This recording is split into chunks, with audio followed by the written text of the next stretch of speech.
বন্ধুরা, বাংলাদেশের জন্য বিপদ বেড়েই চলেছে। কারণ একদিকে তো ভারতের পায়ে পা লাগিয়ে ঝগড়া করার জন্য ভারতের সঙ্গে ব্যবসায়িক সম্পর্ক নষ্ট হচ্ছে। ভারত তাদের ট্রান্সশিপমেন্ট ক্যান্সেল করে দিয়েছে। তিস্তা নদীর জল নিয়েও ঝামেলা শুরু হয়ে যাবে কদিন পর। নর্থ ইস্টকে নিয়ে ওখানকার যে পাপেট গভর্নমেন্টের পাপেট উপদেষ্টা, সেই পাপেট চেঁচামেচি করছে। নর্থ ইস্টের গার্জিয়ান আমরা এই ধরনের বড় বড় কথা বলছে। কিন্তু এর মাঝেই বাংলাদেশের সবচেয়ে বড় হর্তাকর্তা বিধাতা, মানে যার ওপর ডিপেন্ড করে বাংলাদেশিরা বেঁচে থাকে, সেই বাংলাদেশিদের সেই একটা লাথি মেরে দিয়েছে। লাথিটা এমন জোরে মেরেছে যে কাংলারা ঠিক করে বসতে পর্যন্ত পাচ্ছে না। ভাই মজা আয়া, এত ব্যথা করছে। শুধু কাংলাদের মারেনি ভাই, পাকিস্তানিদেরও মেরেছে। একই যাত্রায় পৃথক ফল কেন হবে, তাই পাকিস্তানিদের দিয়ে দিয়েছে। পাকিস্তান বাংলাদেশ, বাংলাদেশ পাকিস্তান দুজনেই লাথি খেয়েছে। এই লাথি খেয়ে পাকিস্তানিদের অবস্থা যেমন তেমন হোক না কেন, কারণ ওরা তো গন্ডারের চামড়া, ওরা লাথি খেয়ে খেয়ে অভ্যস্ত হয়ে গেছে, ওদের আসে যায় না। কিন্তু কাংলারা হঠাৎ করে লাথি খেয়ে বুঝতে পারছে না যে কী করব, মানে কেন খেলাম এটাই বুঝতে পারছে না। কারণ এতদিন তো আমরা বেশ ছিলাম, আমাদের সেরকম কেউ লাথি ফাথি মারেনি। হঠাৎ করে মারা কেন শুরু করেছে? কারণ তোমাদের আইডিওলজি চেঞ্জ হয়ে গেছে। তোমরা পাকিস্তানপন্থী হচ্ছ, পাকিস্তান প্রেমী হচ্ছ, ভারত বিদ্বেষী হচ্ছ, তার ফল তো তোমরা পাবেই।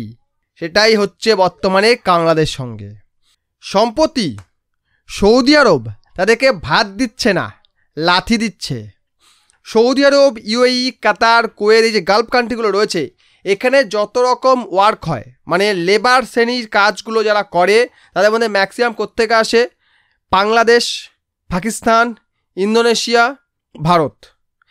এবারে এই যে ভারত থেকে যেসব লেবারগুলো ওখানে কাজ করতে যায়, এর মধ্যে আবার ম্যাক্সিমামটাই ভুয়ো ভারতীয়।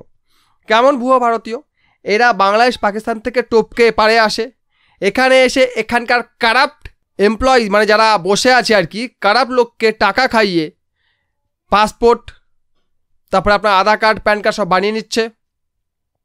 ওই পাসপোর্ট দেখিয়ে, ওই ডকুমেন্ট দেখিয়ে তারা সৌদি আরব, কাতার, কুয়েত এখানে যাচ্ছে। কেননা ভারত থেকে ওইসব দেশে গেলে খরচ কম হয়, আর বাংলাদেশ থেকে গেলে খরচ বেশি হয়, তাই তারা যাচ্ছে। সেই সকল লোকগুলো লাথি খাচ্ছে। কারণ সৌদি আরব রিসেন্টলি ভারত সহ প্রায় 14টি দেশের জন্য ভিসা ব্যান করেছে, মানে ভিসা দেবে না, এগুলো অ্যানাউন্সমেন্ট তারা করেছে। এবারে এখানে একটা টুইস্ট রয়েছে, যে সকল লোকের পকেটে টাকা আছে, মানে যার পকেট গরম আছে, তার জন্য ভিসা ব্যান নেই, সে যেতে পারে। কারণ টাকা যার আছে সকলে তাকে ওয়েলকাম জানাবে, এটা স্বাভাবিক, টাকাই তো কথা বলে বস। সেই কারণে যে সকল লেবার শ্রেণীর মানুষ যারা ওখানে গিয়ে কাজ করবে চিন্তা ভাবনা নিয়েছিল, কাজ বলতে শুধু যে কলকারখানা কাজ করবে কি ইনফ্রাস্ট্রাকচার ডেভেলপমেন্টে কাজ করবে বা লেবারের কাজ, সেটা নয়, ওখানে গিয়ে অন্যান্য কাজও করে থাকে এরা। যেমন পকেটমারি, ভিক্ষাবৃত্তি, চুরি, এই ধরনের কারবার বাংলাদেশি পাকিস্তানিরা করে থাকে। যে সকল পাকিস্তানি বাংলাদেশি ভারতীয় পরিচয়পত্রে যায়, তারা ওই কাজ করে। কারণ রিসেন্টলি আমরা দেখলাম ভারত সরকার যখন পাকিস্তানি ধরপাকড় শুরু করলো, প্রায় 83,000 লোক ইললিগালি এসে বসে আছে। কেন? এখানে একজনকে বিয়ে দিচ্ছে, সেই বিয়ের সুবাদে তারা এখানে এসে বসে আছে। ভারতবর্ষের মধ্যে অনুপ্রবেশ একটা বিশাল বড় সমস্যায় পরিণত হয়ে গেছে। রিসেন্টলি গুজরাটে দেখেছি আমরা, বাংলাদেশিদের ওখান থেকে বাগাচ্ছে এবং বাকি স্টেটগুলো আসতে শুরু করছে, বাংলাদেশিদের খুঁজে খুঁজে বার করছে, এটা দেখতে পাচ্ছেন। তো এখন কথা হচ্ছে যে হঠাৎ করে এইসব লোকের পিছিয়ে লাথি মারছে কেন সৌদি?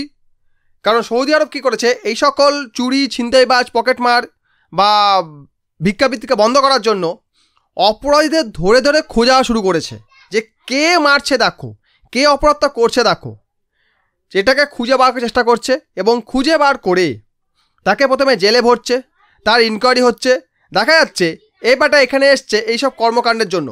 তখন তার যা কিছু ওখানকার ব্যাংকের, হ্যাঁ ওখানে কেউ ব্যাঙ্ক অ্যাকাউন্ট খুলে সেগুলোকে ওখানে রেখে দিচ্ছে, বলছে এটা আমার কষ্টার্জিত টাকা। সেই টাকাটা তারা নিয়ে সেই ব্যাঙ্ক অ্যাকাউন্টগুলো সিজ করছে এবং ওই মালটাকে জেলেও রাখছে না, ওখান থেকে লাথি মেরে তো ওর দেশে পাঠিয়ে দিচ্ছে। বলছে জেলে রাখলে খাওয়াতে হবে, ওর দেখভাল করতে হবে, কে ঝামেলা নেয় বা তুই ভাগ, তুই চিটিং বা চোর চিটিং বা তুই ভাগ। আর এখানে এসে ওখানকার মাল, আমি একটা ভিডিও দেখছিলাম, একজন বাংলাদেশি এখানে এসে কান্নাকাটি করছে, কি নিয়ে? আমার 58,000 রিয়াল বাকি আছে। 58,000 রিয়াল মানে ভারতীয় টাকা প্রায় 13 লক্ষ টাকা, এবং বাংলাদেশি টাকায় হলে প্রায় 20 লক্ষ টাকার কাছাকাছি। আমার 58,000 রিয়াল ওখানকার প্রশাসন আটকে রেখেছে, এবং ওখানে যে অ্যাম্বাসি রয়েছে, বাংলাদেশের অ্যাম্বাসি, প্রতিটি দেশেই তো বিভিন্ন দেশে অ্যাম্বাসি থাকে, সেই অ্যাম্বাসি কোনো কাজ করছে না, দূতাবাস কোনো কাজ করছে না। যেখানে ভারত, ইন্দোনেশিয়া, জাপান বা বিভিন্ন দেশের অ্যাম্বাসিগুলো তাদের নাগরিকদের জন্য অ্যাক্টিভলি কাজ করছে, কিন্তু বাংলাদেশে অ্যাম্বাসি কোনো কাজ করছে না। কেন করবে? তারা জানে আমরা সরকারি ভিসায় এসেছি বা সরকারের হয়ে ভিসায় এখানে করে এসেছি, এখানে আমরা টিকে যেতে পারলে বাঁচি, কারণ ওই ফকিরদের দেশে, ওই বাংলাদেশে আর ফিরতে চাই না।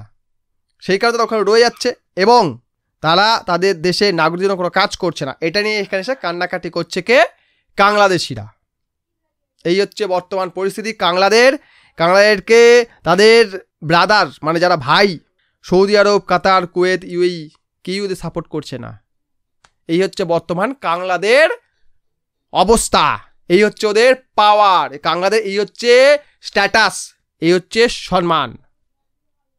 ভিডিও লাইক করুন, কমেন্ট করুন, শেয়ার করুন, চ্যানেল সাবস্ক্রাইব করুন। ভিডিও দেখার জন্য অসংখ্য ধন্যবাদ।